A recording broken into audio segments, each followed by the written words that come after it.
Les meilleures vidéos pour vous, gratuitement. Abonnez-vous et cliquez sur la cloche. Des cadeaux pour tous les abonnés. Plus de détails dans la description. Bonne écoute.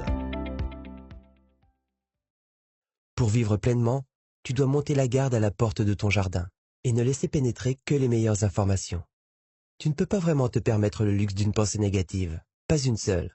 Les gens les plus joyeux, les plus dynamiques et les plus heureux de ce monde ne diffèrent pas plus de toi ou de moi en ce qui concerne l'essentiel. Nous sommes tous faits de chair et de sang. Nous venons tous de la même source universelle.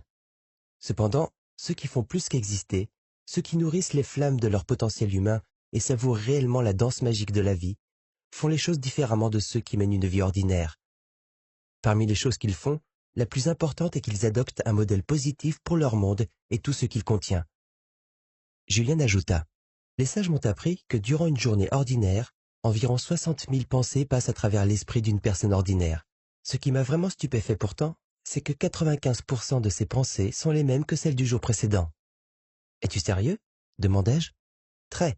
C'est là la tyrannie de la pensée appauvrie. Ces gens qui ont les mêmes pensées tous les jours, dont la plupart sont négatives, ont acquis de mauvaises habitudes mentales. Au lieu de se concentrer sur tout ce qui est bon dans leur vie et de penser à des moyens de rendre les choses encore meilleures, ils sont les captifs de leur passé. Certains d'entre eux s'inquiètent au sujet de relations qui ont échoué ou de problèmes financiers. D'autres se rongent les sangs à cause de leur enfance qui n'a pas été tout à fait parfaite. D'autres encore ruminent des questions encore plus futiles. La façon dont un vendeur les a traités ou les commentaires d'un collègue qui semblait plein de mauvaise volonté. Ceux qui laissent leur esprit aller de cette façon permettent à l'inquiétude de dérober leur énergie. Ils bloquent l'énorme potentiel de leur esprit qui est à même de leur donner comme par enchantement tout ce qu'ils veulent, émotivement, physiquement, et oui, même spirituellement. Ces gens ne se rendent pas compte que gérer son esprit est l'élément essentiel de la gestion de sa vie. Ta façon de penser provient purement et simplement de l'habitude, continua Julian avec conviction. La plupart des gens ne se rendent pas compte de l'énorme potentiel de leur esprit. J'ai appris que même les plus grands penseurs n'utilisent qu'un centième de leur réserve mentale. À Sivana, les sages ont eu l'audace d'explorer le potentiel inexploité de leur capacité mentale de façon régulière. Et les résultats ont été stupéfiants. Grâce à une discipline et à des exercices réguliers, Yogi Raman a conditionné son esprit de façon à pouvoir ralentir les battements de son cœur à volonté. Il s'est même exercé à passer des semaines sans dormir. Même si je ne te suggérerai jamais ce genre d'objectif, je te conseille de commencer à percevoir ton esprit comme ce qu'il est, le plus beau présent de la nature. Y a-t-il des exercices qui me permettront de libérer ce pouvoir mental? Si je pouvais ralentir les battements de mon cœur, cela me rendrait absolument fascinant lors des cocktails et des réceptions, dis-je d'une manière impertinente. Ne t'inquiète pas de ça maintenant, John.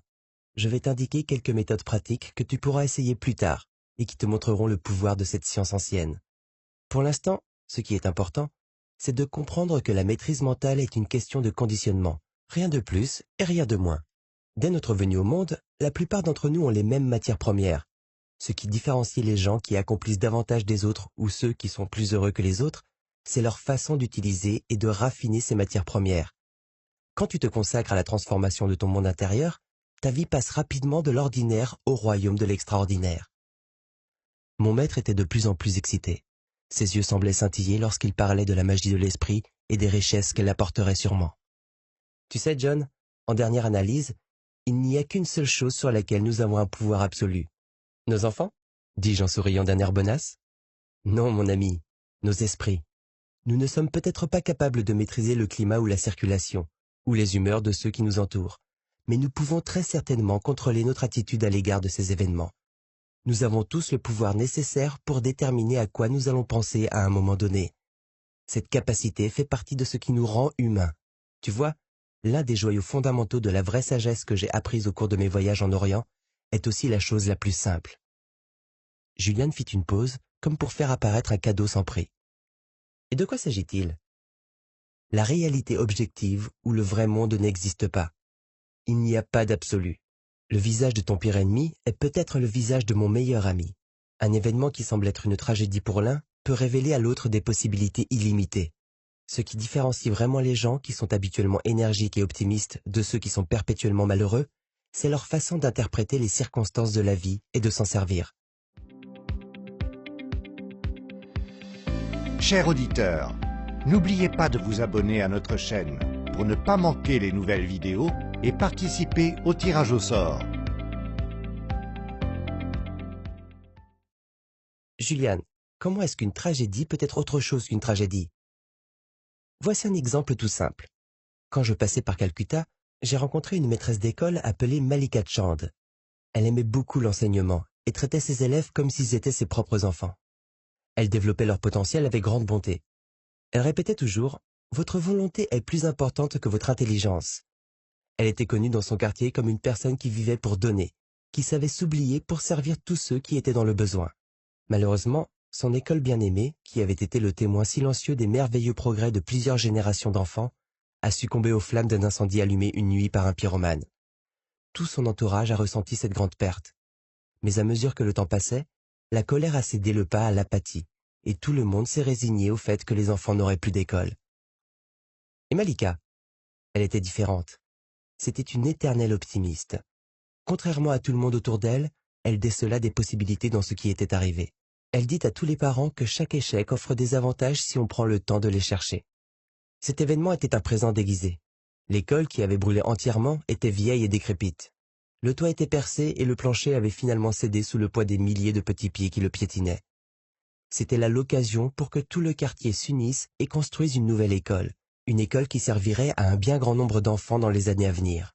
Et ainsi, avec ces dynamos de 64 ans derrière eux, ils ont rassemblé leurs ressources et recueilli suffisamment de fonds pour construire une école toute neuve, une école qui illustrait le pouvoir de la vision face à l'adversité. Alors, c'est comme ce vieil adage à propos de l'optimiste qui voit le verre à moitié plein et du pessimiste qui voit le verre à moitié vide? Oui, c'est une assez bonne façon de voir la chose. Quoi qu'il arrive dans ta vie, toi seul as la capacité de choisir ta façon de réagir. Quand tu prendras l'habitude de chercher l'élément positif dans chaque circonstance, ta vie prendra ses plus grandes dimensions. C'est l'une des plus grandes lois naturelles. Et tout cela commence lorsqu'on utilise son esprit plus efficacement? Exactement, John. Tous les succès dans la vie, qu'ils soient d'ordre matériel ou spirituel, commencent dans cette masse de 6 kilos environ située entre tes deux oreilles, ou plus précisément, avec les pensées que tu mets dans ton esprit chaque seconde, de chaque minute, de chaque jour. Ton monde extérieur reflète l'état de ton monde intérieur. En contrôlant ce que tu penses et ta façon de réagir aux événements, tu commences à contrôler ton destin. Tout cela me semble très logique, Julian. Je suppose que ma vie a été tellement occupée que je n'ai jamais pris le temps de penser à toutes ces choses. Quand j'étais à la faculté de droit, mon meilleur ami Alex aimait à lire des livres qui l'inspiraient. Il disait qu'ils le motivaient et lui donnaient de l'énergie pour faire face à notre charge de travail écrasante. Je me rappelle qu'il m'a raconté que dans l'un de ses livres, on disait que l'idéogramme chinois pour le mot crise est composé de 2 sous-idéogrammes. Un qui se lit danger et l'autre qui se lit occasion. Je suppose que les anciens Chinois savaient que même les circonstances les plus dramatiques ont leur beau côté, si on a le courage de le chercher. Yogi Raman m'a dit cela ainsi. Il n'y a pas d'erreur dans la vie, il n'y a que des leçons. Il n'existe pas d'expérience négative, il n'y a que des occasions de mûrir, d'apprendre et d'avancer le long de la voie de la maîtrise de soi. La force vient de la lutte. Même la douleur peut être une enseignante. La douleur? Protestai-je. Absolument. Pour transcender la douleur, il faut d'abord en faire l'expérience. Ou, en d'autres termes, comment peux-tu vraiment connaître la joie d'être au sommet de la montagne sans avoir d'abord visité les vallées les plus basses? Tu me suis? Pour savourer ce qui est bon, on doit connaître ce qui est mauvais? Oui, mais je te suggère d'arrêter de juger les événements comme positifs ou négatifs.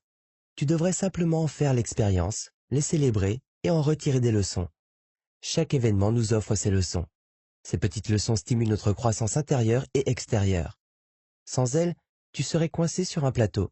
Pense à ta propre vie et tu verras. La plupart des gens évoluent davantage à la suite de leurs expériences les plus difficiles. Et si tu obtiens un résultat auquel tu ne t'attendais pas, et que tu te sens un peu déçu, n'oublie pas que les lois de la nature font toujours en sorte qu'une porte s'ouvre lorsqu'une autre se ferme.